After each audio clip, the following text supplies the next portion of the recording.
मच्छी वाली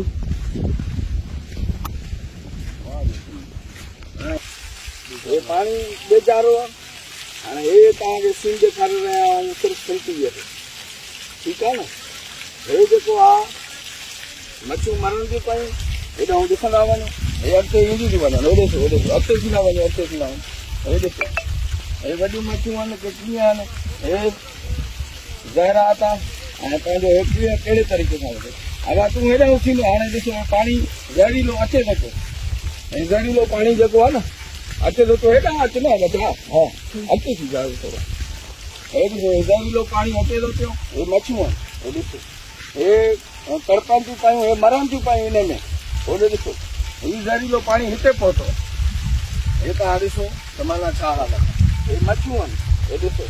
हे ज़हरीलो पाणी आहे हिन में हे मच्छियूं वीचारियूं मरनि थियूं पयूं हिन पाणीअ में थियूं अचनि हाणे हिन पाणी ज़हरीले जी हालत थी पई त कीअं हे मच्छियूं मरनि थियूं पयूं हे नंढियूं नंढियूं मच्छियूं आहिनि ऐं माना कीअं हिननि जो मौत थो अचे हे पाणी ज़हरीलो हिते पहुतो आहे माना हे काले पट पहुतल हे जेको मच्छियुनि खे मारे थो सो तव्हांखे त ॿियनि जानवरनि खे हिननि खे माना कीअं छॾींदो हे सभु मच्छियूं जेके आहिनि तड़पनि थियूं पयूं मथां टप थियूं खाइनि लुछनि थियूं खचकनि थियूं पयूं ऐं माना हिकिड़ो मरनि थियूं पयूं तव्हां ॾिसो हीअ मच्छियुनि जी हालत त हीअ इंसाननि सां छा असरु कंदो कोई बि जानवर हे पाणी पीअंदो उहो मरंदो कोई बि पक्षी पीअंदो उहो मरंदो हे मच्छियूं छो त पाणीअ में जेको पाणी हुयो बरसाति वारो उहो हिन में मिक्स थियो आहे हुन मिक्स थियण खां पोइ हीउ ॾिसो हे तव्हां पहिरियों दफ़ो ॾिसी रहिया आहियो माना जेको आहे छा पोज़ीशन ठीकु आहे न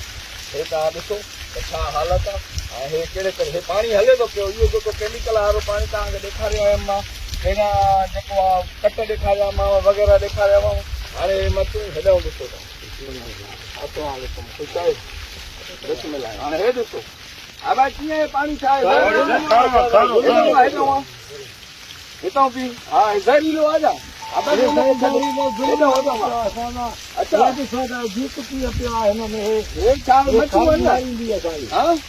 हाँ भाई खाई मारी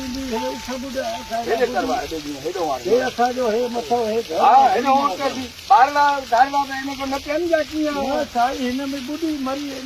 अच्छा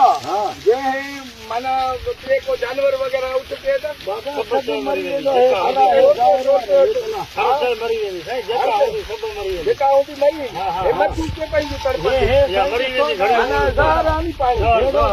बाबा हाणे इहो जेको घुमी आ रात जो पैसे खाई अच्छा हाँ